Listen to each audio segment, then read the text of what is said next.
I basically believe in letting people fall. And I know that that's not popular and it's not whatever, but I think that you can only put the tools in front of them. There's the saying, you can lead a horse to water, but you can't make them drink. So an intervention is really about delivering a message of, we love you, we care about you, we like things to change, we're hurting too, how can we support you? I don't believe in coercing. That's me personally, because it never worked with me, and that's just the experience that I have, but I know that other people have different experiences. 90% of people that are intervened upon end up going to treatment. And they have the same success rates as someone who puts their hand up and says, I want help on their own.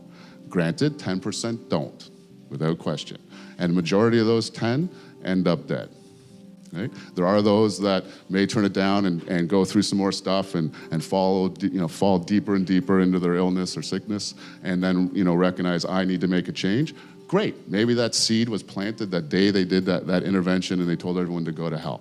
A seed may have been planted. I do my best whenever I'm working with someone to help them get support that they need, to remember that the part that I'm really frustrated at, or that I'm like, God, if you just would stop doing that, if you stop drinking, if you stop using, but to realize that is a symptom of deep underlying pain.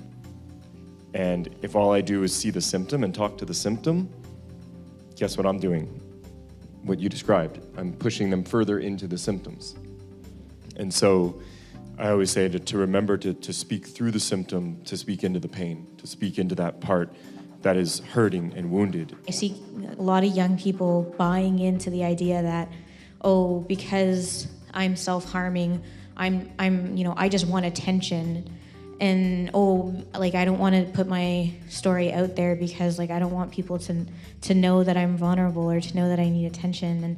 And when they have had illness, they say things like, well, I have to just learn to expect less of myself. And that's not true. I mean, you have so many amazing people on this panel. You saw Sophie Trudeau.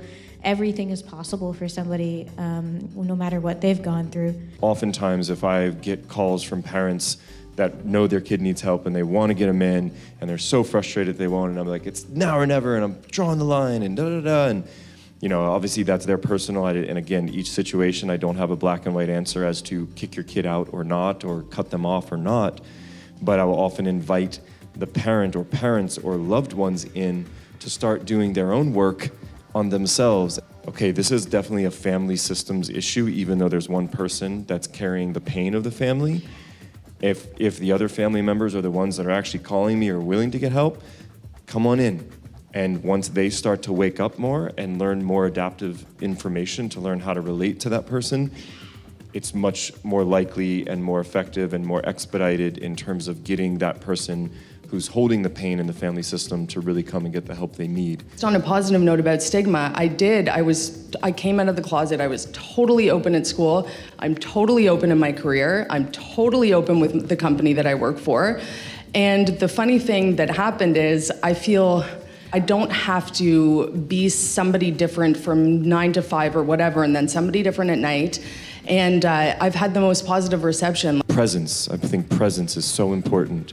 To not come in with too strong of an agenda or too strong of okay, this is what we're going to do, this is what we're going to say, and this is how it's going to be, but to really notice how each sentence and each word even and each place of presence that a loved one brings to another loved one that's hurting really does impact that moment-to-moment experience that ultimately will greatly influence the outcome of that conversation.